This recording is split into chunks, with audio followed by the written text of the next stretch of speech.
David always believed he and Clara had the perfect marriage. 10 years, 2 beautiful kids, a cozy house in the suburbs. It was the life they had always dreamed of. He worked as an architect, often from home, which allowed him to be there for the kids, while Clara was a rising star at a major marketing firm.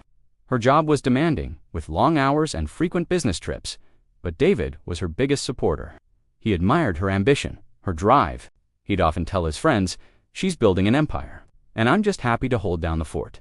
He trusted her completely. Why wouldn't he? They were David and Clara, the couple everyone looked up to. That evening started like any other. The kids were tucked into bed, and David was cleaning up the kitchen.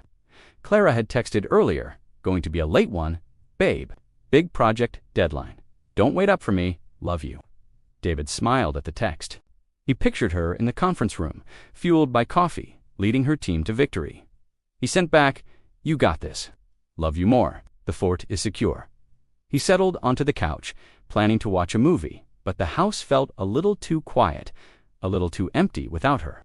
He missed the sound of her keys in the door, the way she'd drop her bag and sigh, "I'm home." He decided to do something nice for her. He remembered she'd been complaining about her laptop being slow. He figured he could run some updates and clean up the old files while he waited. He went into their home office, a shared space cluttered with his blueprints and her notebooks.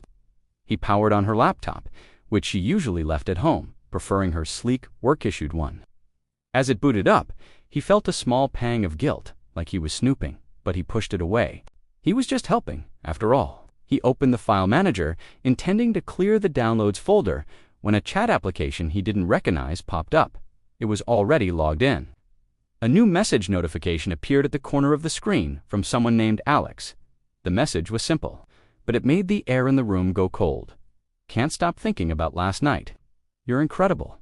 David's heart hammered against his ribs. Last night.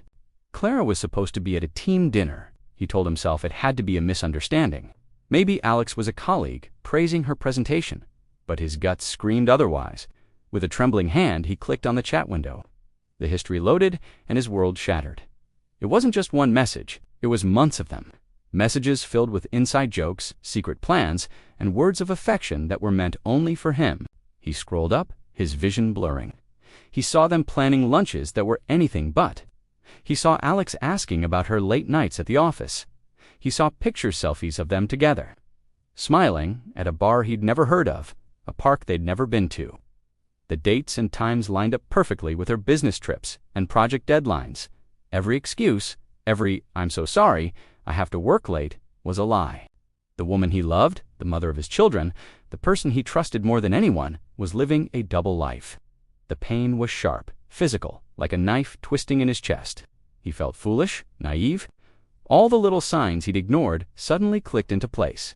The guarded phone, the vague answers about her day, the growing distance he'd attributed to work stress. He sat there for what felt like hours, the glow of the screen illuminating his face, now pale and drawn. He was no longer David, the proud husband. He was a stranger in his own home, a spectator to the wreckage of his own life. The sound of a car pulling into the driveway made him jump. It was her. Clara was home. He quickly closed the laptop, his mind racing. What should he do? Confront her? Pretend he knew nothing? He felt a surge of anger, hot and raw, followed by a wave of profound sadness.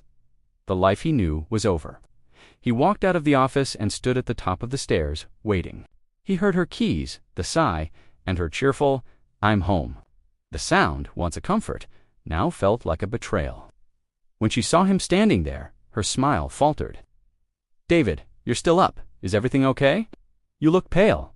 He didn't answer right away. He just stared at her, trying to find the woman he married in the face of this stranger. He saw the flicker of confusion, then a hint of fear in her eyes. "David, you're scaring me. What is it?" He took a slow breath, the words catching in his throat. "We need to talk, Clara," he said, his voice barely a whisper, but it echoed in the silent house like a gunshot. "Tell me about Alex." The color drained from her face. In that single moment of frozen silence, everything changed. The foundation of their perfect life crumbled to dust, and David knew, with chilling certainty, that nothing would ever be the same again. The confrontation was uglier than he could have imagined. At first, she denied it, her voice laced with manufactured outrage. "Alex? Who's Alex? A guy from work. Is that what this is about? You're jealous. But David stood his ground, his calm demeanor unnerving her. He didn't yell. He just laid out the facts, piece by piece, until the weight of her lies became too heavy to bear. Finally, she broke.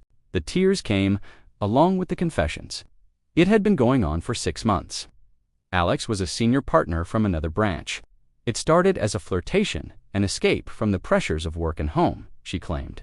She never meant for it to go this far. She never meant to hurt him, but the words were hollow. Every "I'm sorry" felt like another lie. How could she not mean to hurt him? She had systematically dismantled their life together, one secret meeting, one deceitful text at a time. The days that followed were a blur of pain and confusion. They lived like ghosts in their own home, the silence thick with unspoken accusations and regrets. David tried to be strong for the kids, plastering on a smile and making them breakfast, but they sensed the tension. Their innocent questions, "Why is Mommy crying? Are you mad at Daddy?" were like tiny daggers to his heart. He realized he had a choice to make, not just for himself, but for them. Staying together felt impossible. The trust was gone, irrevocably broken. Every time he looked at her, he saw the betrayal. Every late-night text she received would send his mind spiraling. He couldn't live like that. After weeks of agonizing conversations and sleepless nights, he made the hardest decision of his life. He told Clara he wanted a divorce. It wasn't about revenge. It was about survival. He needed to find a way to heal, to rebuild a life for himself and his children, free from the shadow of deceit. The road ahead would be long and difficult. He knew that. But as he looked at his kids, he found a new kind of strength. He was no longer just holding down the fort. He was rebuilding it from the ground up, on a new foundation of honesty and self-respect. One message had ended his marriage, but it had also, in a strange way, set him free to find a new, more authentic beginning. Thank you so much for watching. This story is a powerful reminder that sometimes the hardest truths lead to the most necessary changes. If you've been through something similar, know that you are not alone and that there is a path forward to healing and happiness. Please remember to like, share, and subscribe for more stories. We'll see you in the next video.